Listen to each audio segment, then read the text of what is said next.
biharmasti.in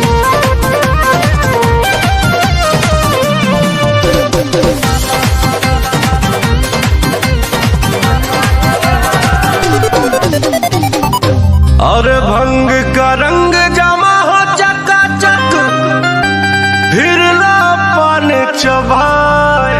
अरे ब्यास जी माहौल को थोड़ा रंगीन बनाइए, इसे जरा अपने अंदाज में गाइए। तो फिर एगो पान खिलाइए। अरे भंग का रंग जमा हो चकाचक फिर लो पान चबाए रे भैया, फिर लो पान चबाए।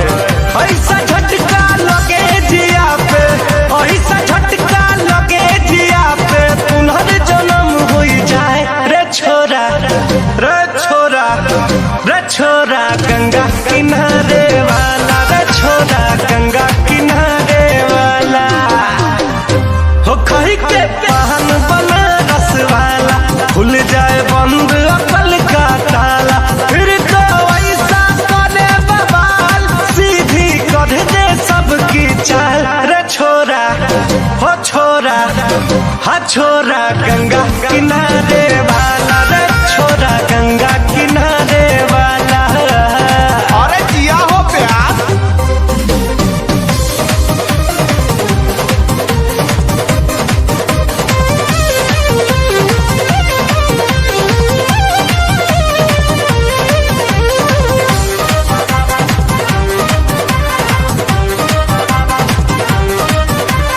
कन्याकुमारी हमारे चक्कर में पड़ गई। हाय हाय हाय हाय, अचानक एनर्जी जैसे बॉडी में बढ़ गई। हाय हाय हाय भाई बुझो बवाल, कहीं भंगिया जो चढ़ गई।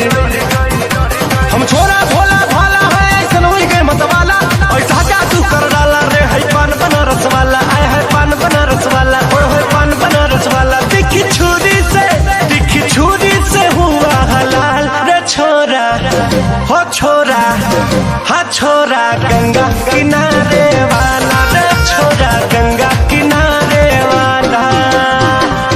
हो कही के पान बनारस वाला, खुल जाए बंद अकल का ताला। उठवा कई के लाले लाल, की गजबे चाप दिया भोकाल। की छोरा, हो छोरा, हा छोरा गंगा किनारे वाला, रे छोरा गंगा किनारे वाला।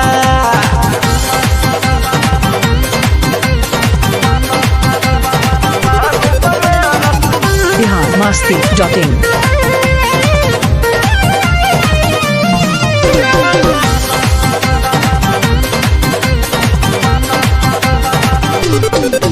अरे राम दुहारी कैसे चक्कर में पड़ गया। हाय हाय हाय, देखा उसे तो उसकी अखियां में पड़ गया। आए हाय हाय भाई का हम बताए, प्रेम हमरो उमड़ गया।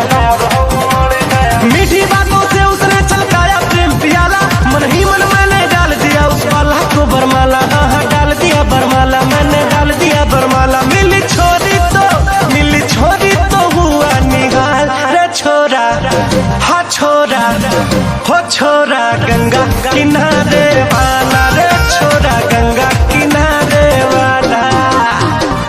हो खाई के पान बनारस वाला, खुल जाए बंद अकल का ताला। ऐसन होई गवा हमारा हाल, कि मनवा नाचे सौ सौ ताल। रे छोरा, हा छोरा, हो छोरा गंगा किनारे वाला,